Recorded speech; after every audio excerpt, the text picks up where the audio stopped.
வகுப்பு படிக்கிறேன்.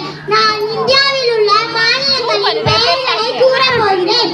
ஆந்திர பிரதேசம், அருணாச்சல பிரதேசம், அசாம், பீகார், சத்தீஸ்கர், கோவா, குஜராத், ஹரியானா, ஹிமாச்சல பிரதேசம், ஜம்மு காஷ்மீர், ஜார்க்கண்ட், கர்நாடகா, மத்திய பிரதேசம், கேரளா, மகாராஷ்டிரா, மணிப்பூர், மேகாலயா, மிசோரம், நாகாலாந்து, ஒரிசா, பஞ்சாப், ராஜஸ்தான், சிக்கிம், தமிழ்நாடு, தெலுங்கானா, திரிபுரா, உத்தரகண்ட், வங்காளம், யூனியன் பிரதேசம், டெல்லி, லடாக், சண்டிகர், ஜம்மு காஷ்மீர்,